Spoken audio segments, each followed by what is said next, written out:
올해 여름은 정말로 징글징글하다는 표현이 많은 것 같습니다. 이제 9월이 끝나자는 이 무렵에도 여름 얘기를 한다는 것이 바로 그런 증거가 아니겠습니까? 그래도 세월은 흐르고 더위가 아무리 발버둥 치더라도 가을은 깊이 우리에게로 오는 듯합니다. 오늘 우리 다 함께 변함없이 언제나 우리를 사랑하시는 하나님을 향해 예배드리겠습니다. 다 같이 자리에서 일어나 하나님을 향해 함께 예배합니다.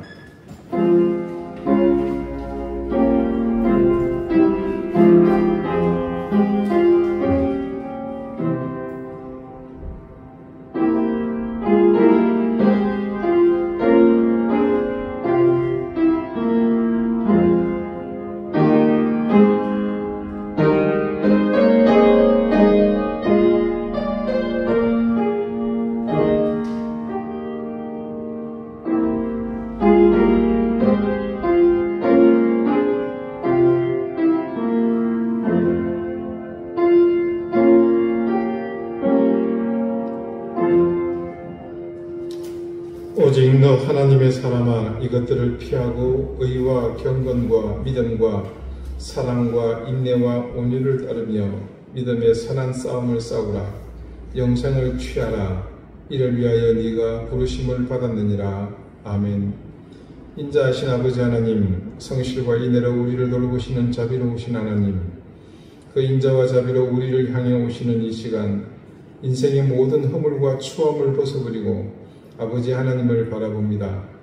우리의 의, 우리의 열심, 우리가 가진 것 어떤 것도 하나님을 향해 나갈 수 없음을 깨닫고 오로지 하나님이 구원하시는 은혜의 손길만을 의지하여 예배합니다.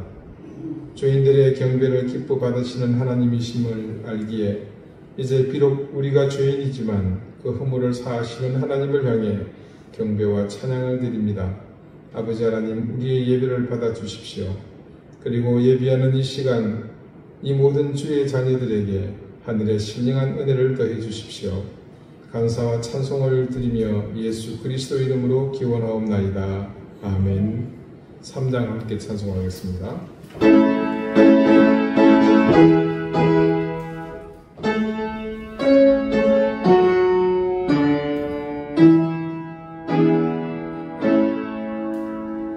성부 성자와 성령 찬송과 영광 돌려보내세 내 정신까지 너영원을 영광 성삼위께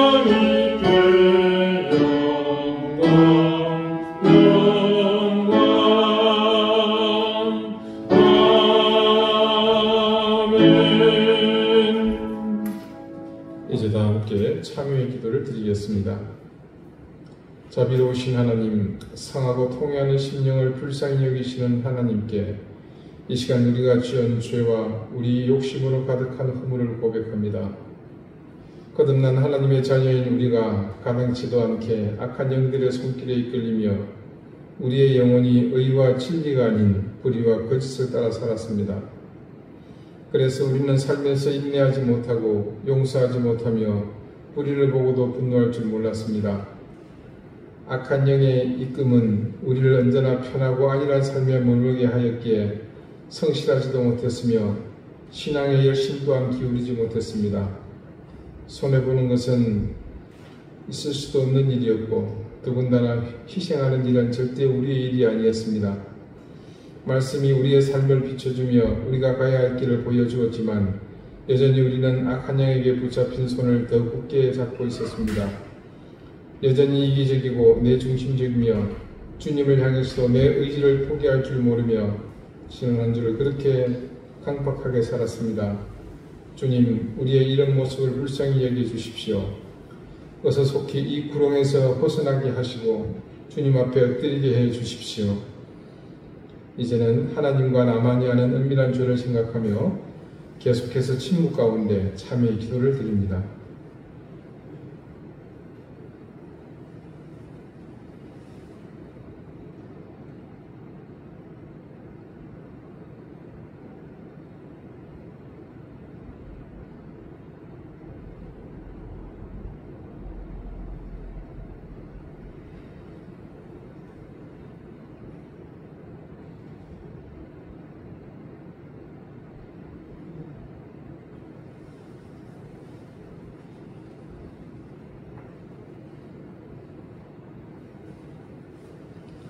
하나님께서는 자신의 부끄러운 죄를 솔직하게 고백하는 사람들에게 말씀하십니다.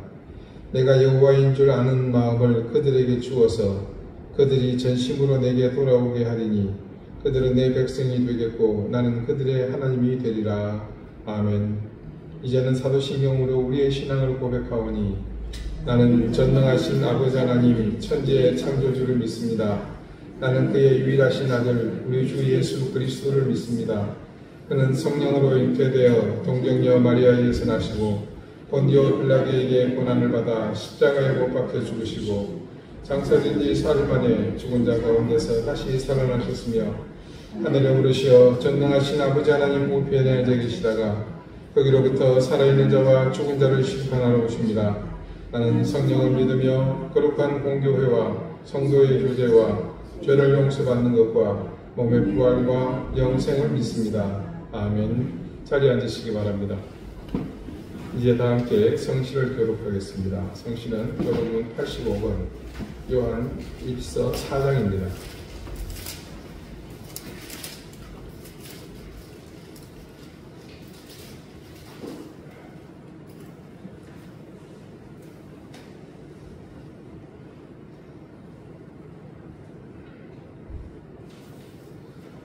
사랑하는 자들아 우리가 서로 사랑하자. 사랑은 하나님께 속한 것이니 사랑하는 자마다 하나님으로부터 나서 하나님을 알고 사랑하지 아니하는 자는 하나님을 알지 못하나니 이는 하나님이 사랑하시니라.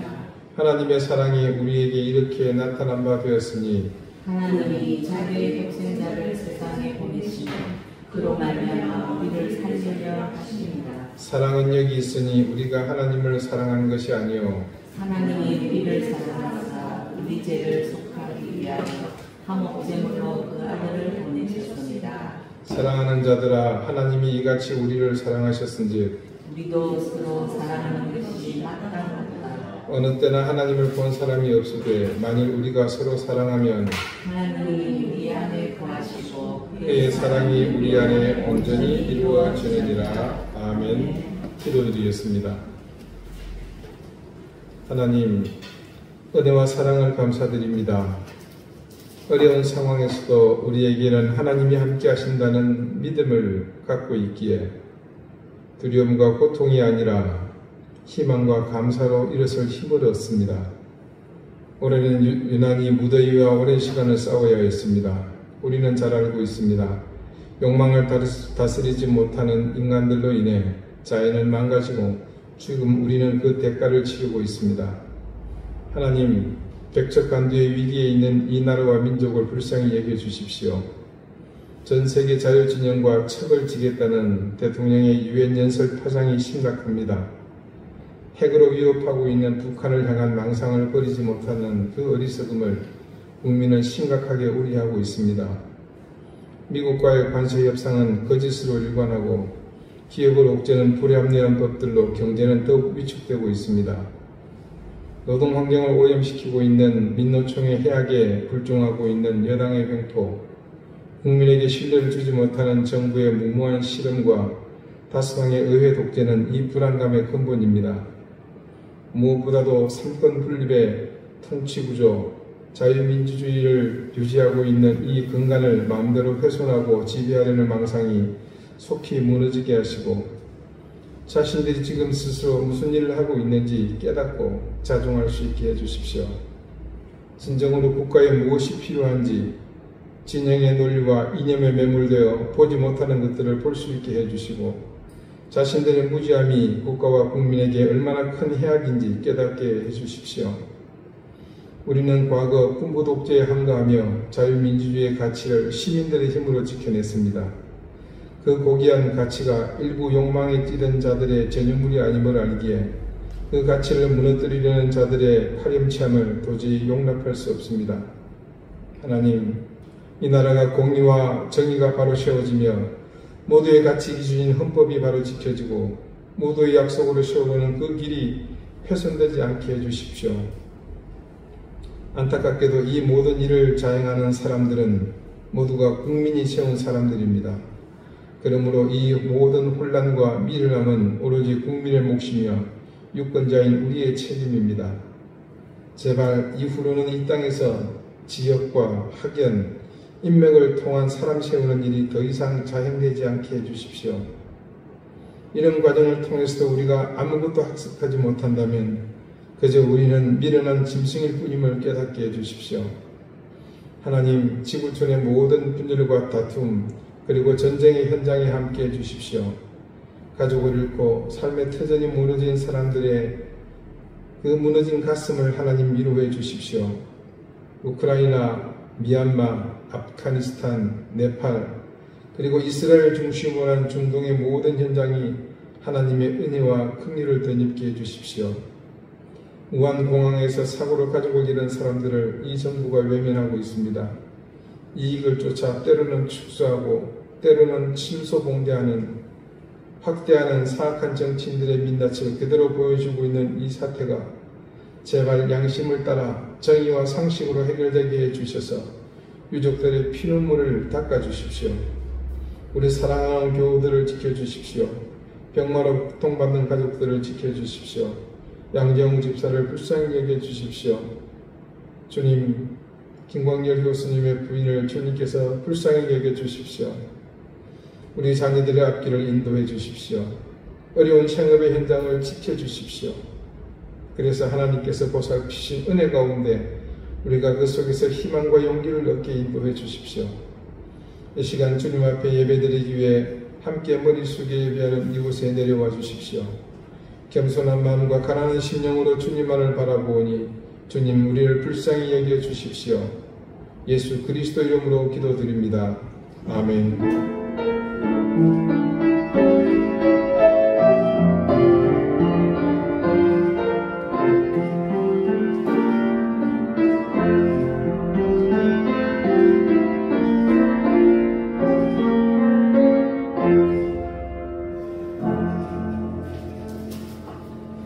17장 함께 찬송하겠습니다.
하나님께서 우리에게 주시는 말씀은 신약성경 누가복음 18장 9절에서 14절까지의 말씀입니다. 신약 125쪽입니다.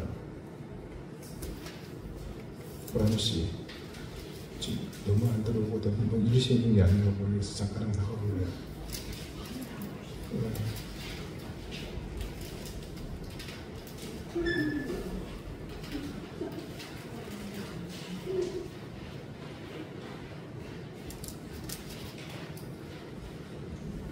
누가복음 18장 9절에서 14절 말씀을 제가 읽겠습니다. 다 같이 자리에서 일어나 하나님의 말씀을 경청하십시오. 또 자기를 의롭다고 믿고 다른 사람을 멸시하는 자들에게 이 비유를 말씀하시되 두 사람이 기도하러 성전에 올라가니 하나는 바리새인이요 하나는 세리라. 바리새인은 서서 따로 기도하여 이르되 하나님이여 나는 다른 사람들 곧 토색, 불의, 간음을 하는 자들과 같이 아니하고 이 세리와도 같이 아니함을 감사하나이다. 나는 일해에 2번 금식하고 또 소득의 11조를 드리나이다 하고 세리는 멀리 서서 감히 눈을 들어 하늘을 쳐다보지도 못하고 다만 가슴을 치며 이르되 하나님이여 불쌍히 여기소서 나는 죄인이로소이다 하였느니라. 내가 너희에게 이르노니 이에 저 바리새인이 아니고 이 사람이 의롭다 하심을 받고 그의 집으로 내려갔느니라. 무릇 자기를 높이는 자는 낮아지고 자기를 낮추는 자는 높아지리라 하시니라. 아멘. 자리에 앉으시기 바랍니다. 하나님께서 이 말씀으로 우리에게 은혜 주시기를 원합니다. 노자의 도덕경 41번째 편에 이런 말이 있습니다. 상사문도는 근이행지하며 중사문도는 약존 양망하고 하사문도는 대소지하니 불소 부족 이비도 하니라. 이 말을 해석하면 이렇습니다. 상사문도 윗상자의 선비사자, 그러니까 덕망이 있고 높은 선비를 말합니다. 그 사람이 문도, 도를 들으면 근이행지, 적극적으로 행동에 옮기고 중사, 가운데 중자를 씁니다. 중간점 레벨에 되는 선비는 도를 들으면 약존 양망하고 이건가 저건가 이게 따지고 본다는 거죠. 반신반의한다는 뜻입니다. 하사문도면 하사, 이제 등급이 낮은 선비, 대소지, 크게 웃는다 그렇게 말합니다. 그러면서 그러나 그 웃음마저도 없으면 도라고 하기에는 부족하다. 불소 부족 이위도. 노자는 여기서 사람을 세 부류로 나누고 있죠. 선비라 할지라도 상사가 있고 중사가 있고 하사가 있다. 그래서 조금 전 설명드린 것처럼 훌륭한 선비와 어중간한 선비 또 수준이 낮은 선비는 도를 들었을 때 각각 그 행하는 방법에 대해서 얘기를 했습니다. 오늘날 대다수의 사람은 상사도 아니고 그렇다도 하사도 아닌 약존 양망, 반신반의하는 바로 이 중사라고 할 수 있습니다. 쉬운 말로 표현하면 좀 어중간한 상태라고 할까요? 석가모니가 보리수 아래서 돌을 깨쳤습니다. 돌을 깨친 후에 이 부처님은 고민이 생겼어요. 지금 자기가 깨달은 것을 세상 사람들에게 나가서 가르치고 싶은데 이게 주저가 되는 겁니다. 주저하는 이유가 2가지가 있는데 첫째는 이 사람들이 진리니 돈이 하는 것에 관심이 없을 것으로 보았기 때문입니다. 우리도 관심 없죠. 지나가는데 도를 아십니까? 그러면 예, 관심 있습니다 하지 않잖아요. 대부분 사람들이 먹고 살기 바빠서 그냥 지금까지 내려오는 대로 살면 되지 골치 아프게 무슨 진리고 또 뭐고 따질 것이 있느냐 할 것이라는 것을 이 부처님은 알고 있었던 거죠. 2번째 이유는요, 비록 사람들이 진리네 뭐니 하는데 관심을 둔다고 하더라도 이 석가모니 자체가 깨달은 진리가 너무나 심오하기 때문에 신비롭기 때문에 사람들이 도저히 깨닫지 못할 것으로 생각했기 때문입니다. 일반 상식의 수준을 뛰어넘는 것이기 때문에 보편적인 상식을 가진 사람은 이해하지 못할 뿐 아니라 분명히 비웃을 것이다. 그렇게 미리 짐작한 겁니다. 그러니 세상에 나가서 입 아프게 떠들면서 시간과 정력을 낭비할 필요가 있을까 싶어서 주저했다고 합니다.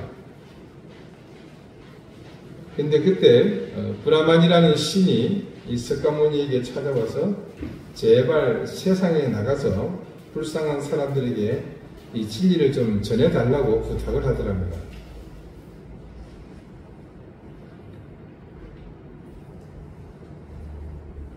그 말을 들은 석가모니가 순간 뭔가를 깨닫게 됩니다.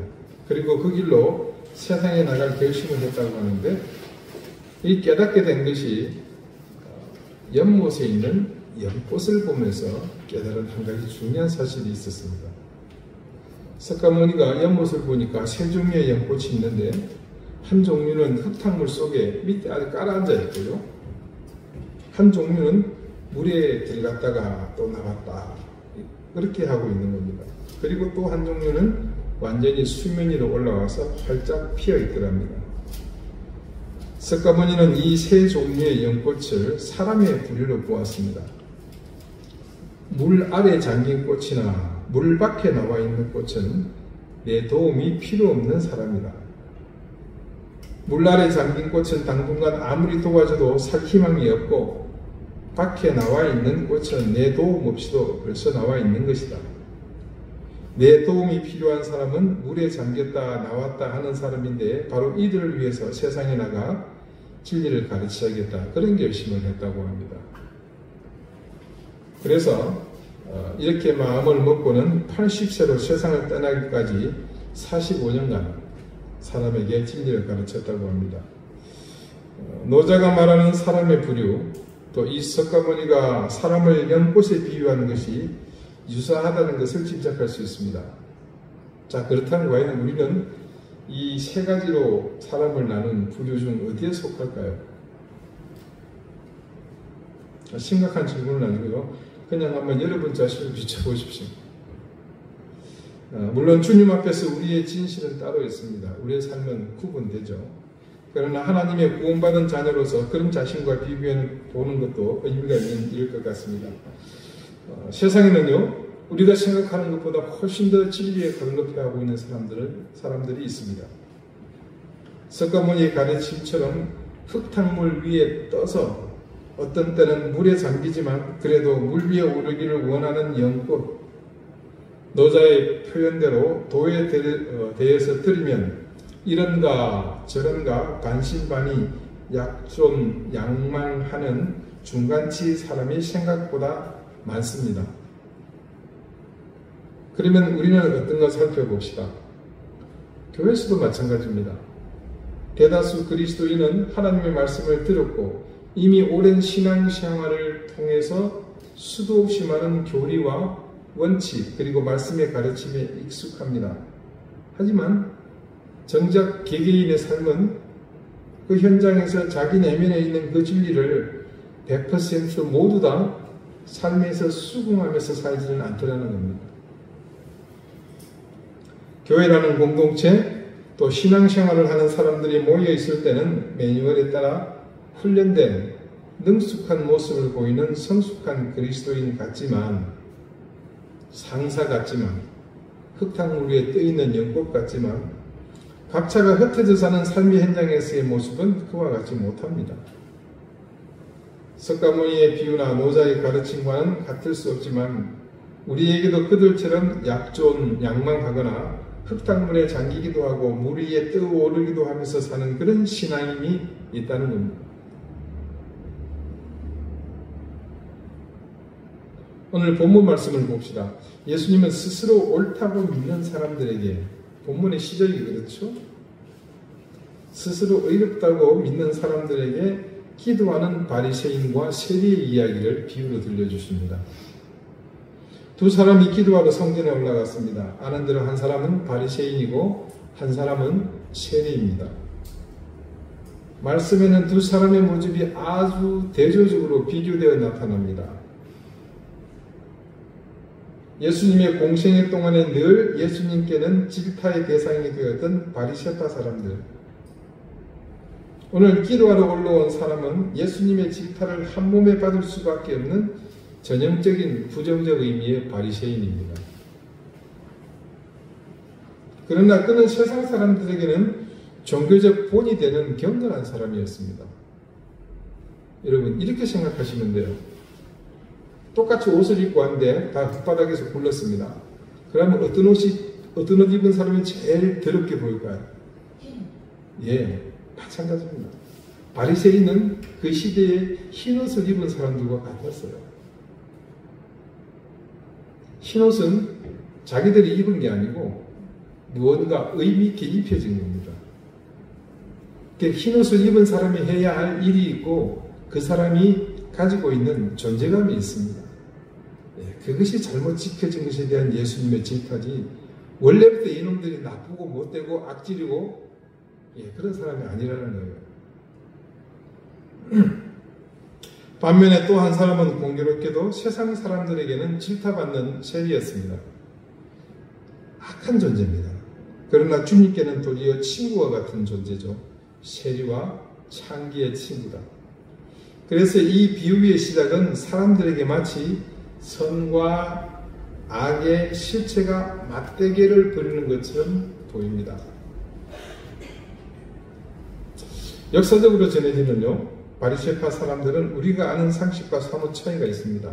조금 전에 말씀드린 바로 그것입니다. 그들은 흰옷을 입고 있던 사람들입니다. 바리새라는 이름 자체가 경건하다는 말과 함께 구분되다는 말입니다. 이름 자체가 벌써 그들의 삶이 어땠을까 짐작이 되죠.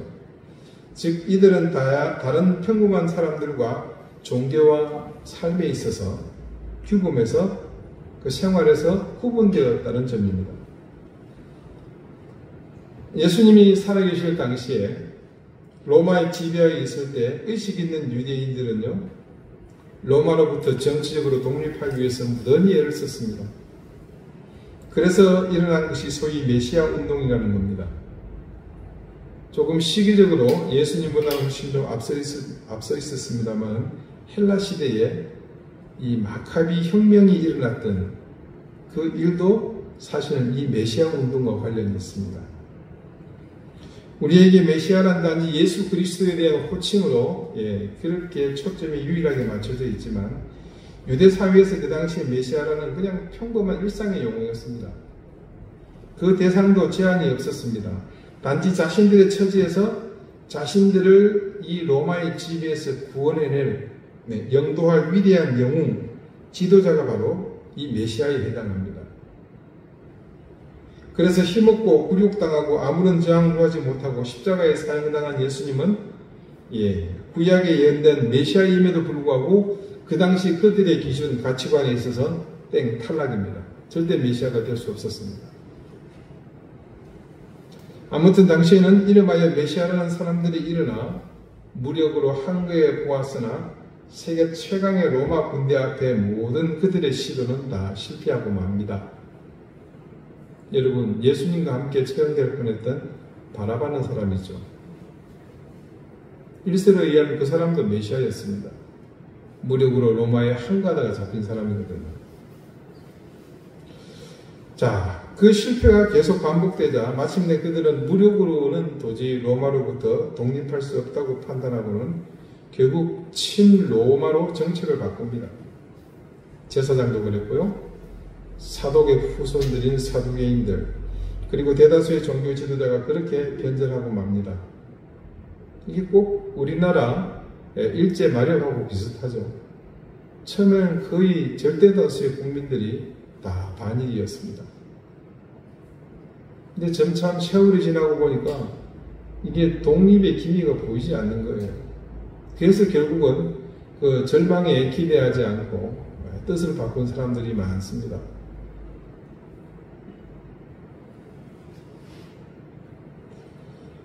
그럴 때에 그런 시대의 흐름에 편성하지 않고 새로운 길을 택한 부류가 바로 이 바리새인들입니다. 따지고 보면 당대 지성과 양심의 대표라고 할 수 있는 사람들이죠. 로마의 무력으로 한가하는 무모한 시도는 하지 않았습니다. 그렇다고 친로마적인 다른 귀족들이나 기득권층의 사람들처럼 비겁한 상태에 빠지려 하지도 않았습니다. 그래서 그들이 선택한 것은 유대 민족 차원의 내적 정비였습니다. 그 중심은 당연히 여호와 신앙의 근본이 되는 율법입니다. 그래서 주전 135년경에 이르면요, 이들의 운동이 유대 사회에 큰 영향을 끼치게 됩니다. 그들의 청교도적이고 도덕과 종교 생활을 하는 청교도적인 그런 모습들이 아주 결정적인 역할을 했습니다. 그리고 평민들에게는요, 율법을 중심으로 사는 것이 그 삶이 어떻게 가능한가 하는 것을 세밀히 연구했고 그것을 인도해서 그들이 그렇게 살도록 하는데 큰 역할을 했습니다. 이게 바로 그들이 흰옷을 입은 이유입니다. 이것이 바로 우리가 잘 모르고 있던 바리새인들의 참 모습입니다. 그러나 함께 있는 또 다른 사람 세리는 이와는 정반대의 배경을 가지고 있습니다. 세금을 징수하는 사람은 동서고금을 막론하고 환대받는 사람들은 아닙니다. 그리고 그들은 동서고금을 막론하고 늘 막강한 힘을 가지고 있는 집단이었죠. 그 당시는 시대적으로 로마의 정책 자체가 이 세리들에게 죄를 지을 수밖에 없도록 만들었습니다. 제가 예전에도 한번 설명을 드렸죠. 로마는 직접 세금을 거두지 않습니다. 도급제로 얼마씩 할당을 하죠. 그래서 네가 여기서 10을 거두어라. 그래서 바쳐라 그러면 세리는 얼마를 거두는 겁니까? 15, 20, 30씩 거두는 겁니다. 그래서 로마가 원하는 만큼만 주고 나머지는 자기가 챙겨 먹으니까 얼마나 열심히 세금을 걷었겠어요. 걷는 족족 내 주머니에 들어오거든요.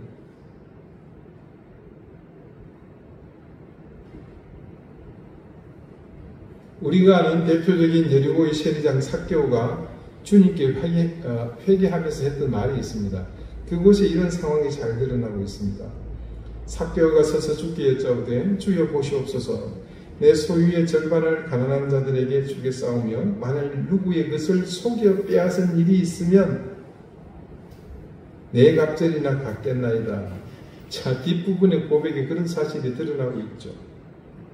그런 의미에서 오늘 이 본문의 등장인물은요, 그 시대 속에서 이해하자면 당시 삶에 있어서 가장 경건한 자와 가장 더럽고 추한 사람의 대비라고 보셔도 무방한 컨셉입니다.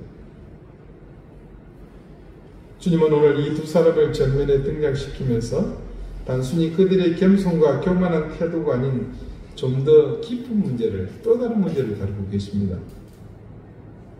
바리새인의 기도를 천천히 봅시다.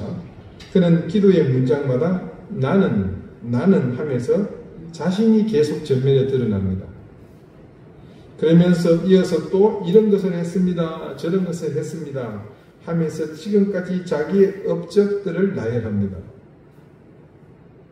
금식도 하고요. 11조도 하고 구제도 하고 내가 흠잡을 데 없이 산 것을 감사합니다. 하나님. 그렇게 말합니다. 그런데 그가 스스로 의롭다고 의식할 만큼 살았다고 말하는 것을 주님은 절대 과소평가하지 않으셨습니다. 주님은 제자들에게 이런 말씀을 분명히 하셨죠. 너희의 의가 바리새인과 서기관들과 같지 않으면 아버지께로 올 수 없을 것이다.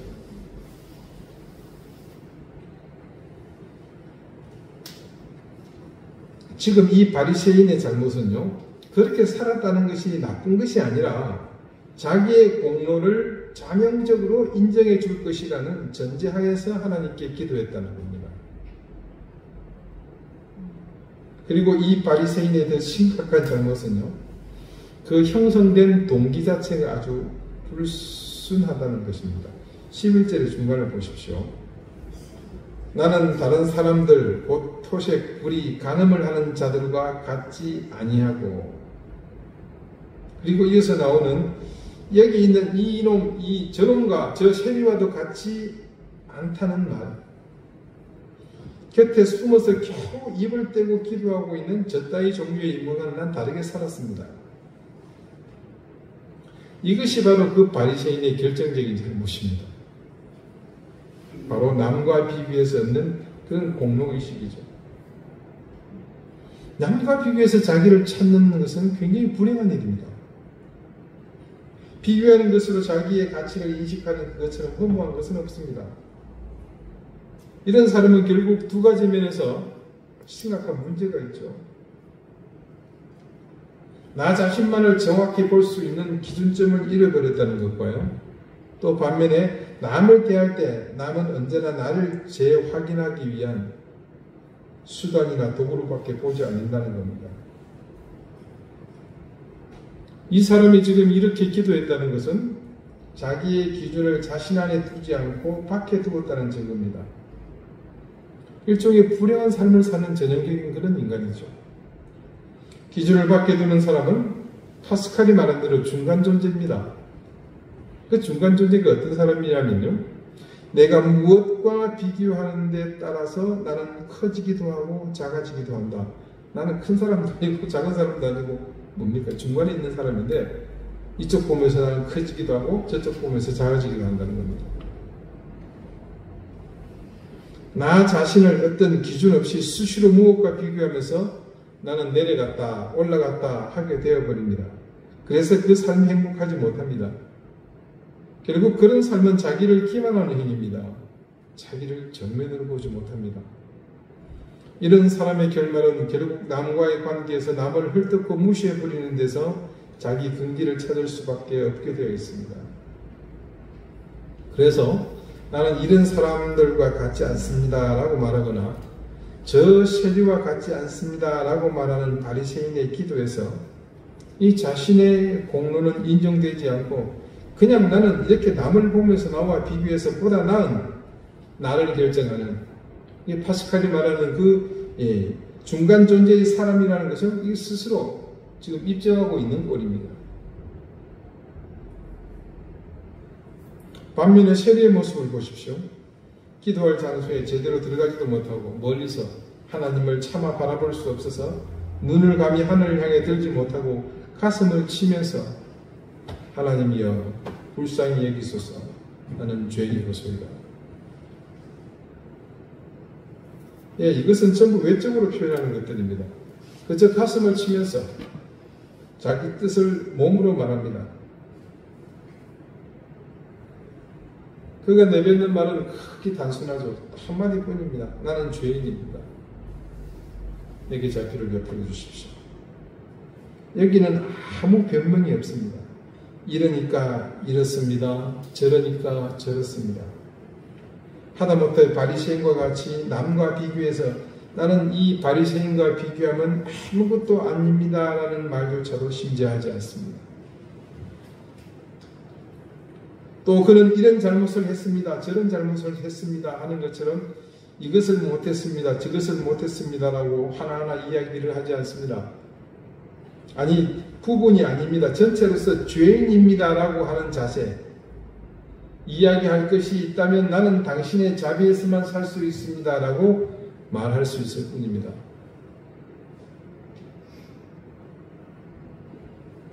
바리새인과 비교해서 세대의 입장을 본다면 그는 참다운 자기에 선 사람입니다. 그대로 적나라하게 자기 자신을 드러내 놓았습니다. 밖으로부터 자신을 규정하지 않고 그대로 자기를 폭로하고 있습니다. 이것이 바로 하나님 앞에 그가 적나라하게 섰다는 증거죠. 여러분, 하나님 앞에서 연필이라는 것은 없습니다.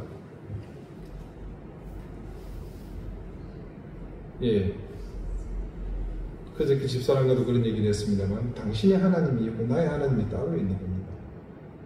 하나님께서 나를 만나시는데 내가 네게 은혜를 줄 텐데 네 마누라한테 이만큼 줬으니까 너는 이만큼 더 줄게. 하나님은 그런 분이 아니에요. 하나님과 우리는 그저 직선의 관계일 뿐입니다. 평행선이 없습니다.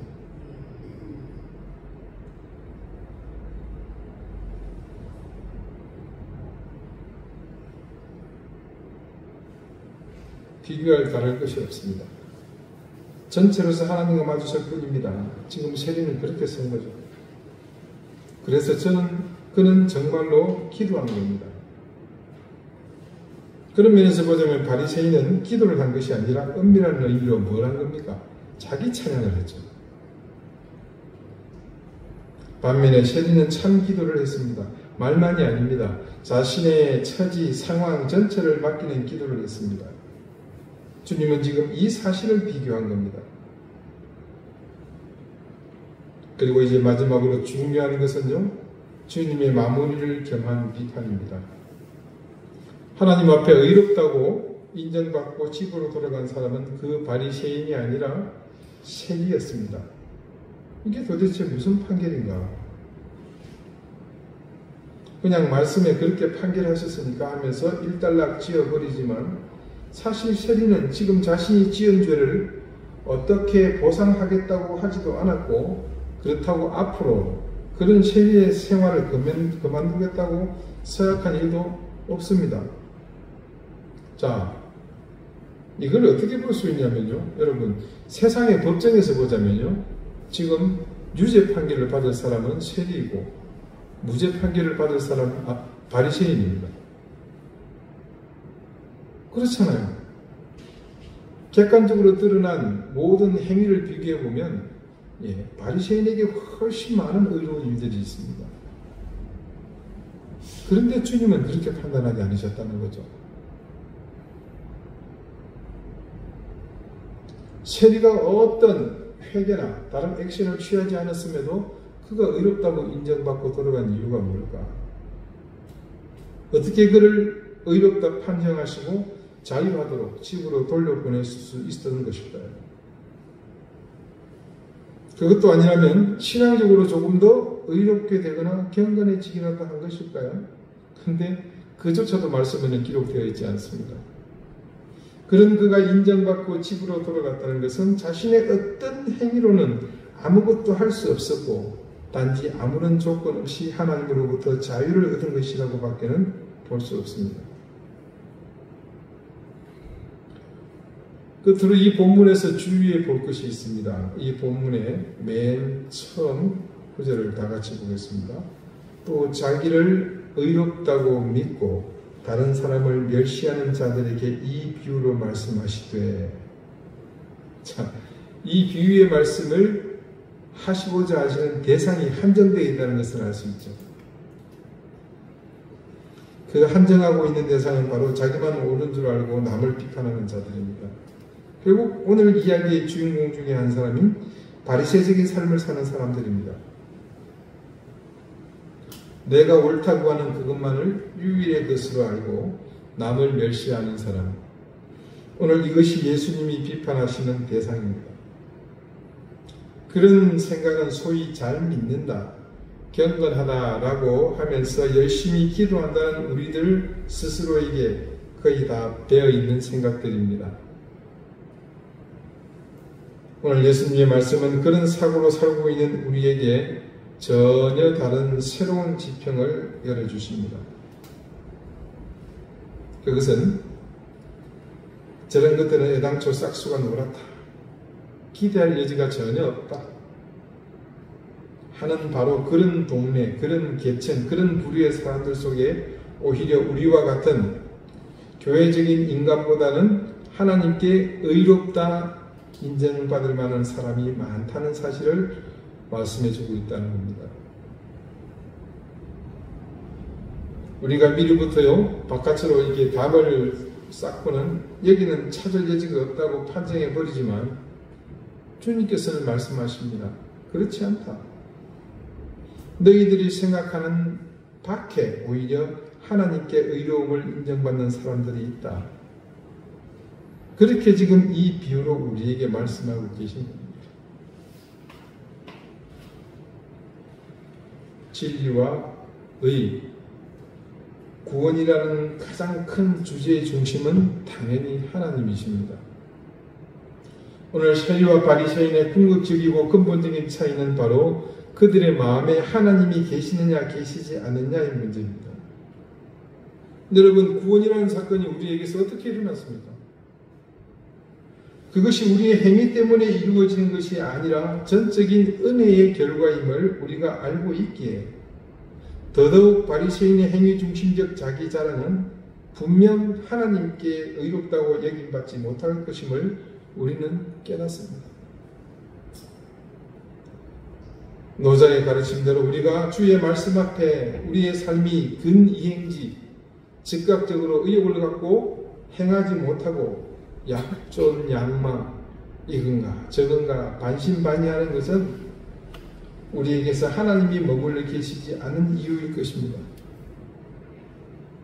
오늘 우리는 이 세리와 같이 하나님 앞에 나 자신을 그대로 세움으로 그와 같은 하나님의 일방적인 은혜로 빛을 받는, 의롭다고 인정을 받는 그런 사람이 되시기를 바랍니다. 하나님께 칭찬받는, 의롭다 인정받는 그 길, 그것은 나 자신을 바라보고 내 속에서 은혜로 역사하시는 그 하나님을 발견하고 그분을 인정하고 그 앞에 내 자신을 온전히 맡기는 겁니다. 바로 그 깨달음을 통해서 여러분, 비록 죄인의 삶이지만 우리를 의롭다고 인정하시는 그 하나님 은혜의 손길에 붙잡혀 사시는 그런 인생이 되시기를 바랍니다. 기도드리시겠습니다. 하나님 감사합니다. 주님의 말씀을 듣고 반신반의 약존 양망하지 않게 하시고 세리와 같이 내 자신을 남과 비교하여 의를 찾지 않게 하시고 그저 내가 있는 그대로를 하나님 앞에 내어놓고 맡김으로 그 이행지 적극적으로 행할 수 있는 그런 사람이 되게 해 주십시오. 예수 그리스도 이름으로 기도드립니다. 아멘. 214장 함께 찬송하겠습니다.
인자하신 주님, 주님의 사랑과 은혜를 감사드립니다.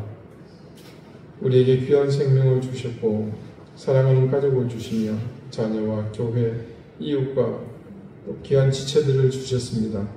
먹고 마시며 입고 쓰기에 부족함이 없게 하셨고 늘 풍족한 삶을 통해서 하나님 자녀다움을 이어가게 하셨습니다. 이런 사실을 기억하며 오늘 하나님 앞에 하나님 주신 것 중 일부를 구별하여 하나님 앞에 드렸습니다. 드린 손길의 마음과 정성을 기억하시는 하나님 기쁘게 받아주시고 저들 위해 하늘의 신령한 은혜와 땅의 기름진 복을 넘치게 더해 주십시오. 감사드리오며 예수 그리스도 이름으로 공헌 기도드립니다. 아멘. 예, 교회 소식 알려드립니다. 다음 주일은 전 세계 교회가 함께 성찬하는 날입니다. 그래서 다음 주일에는 성찬이 있겠습니다. 기도로 함께 준비하시기를 바라겠습니다. 계속해서 환우들을 위해서 우리 기도해 주시기를 바라겠습니다. 이제 다 같이 자리에서 일어나셔서 앞뒤 좌우에 계신 분들과 가정하게 인사를 나누시겠습니다. 54장 함께 찬송합니다.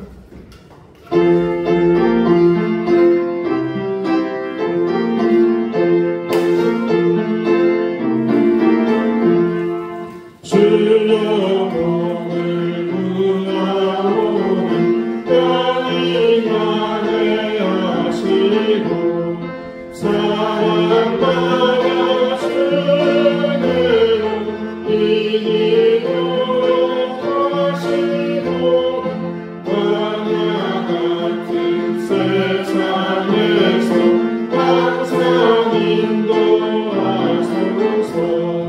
주의 복된 말씀 듣고 무한 감사합니다. 구원받은 주의 성도 열매 맺게 하시며 하나님이 우리 함께 항상 계시옵소서.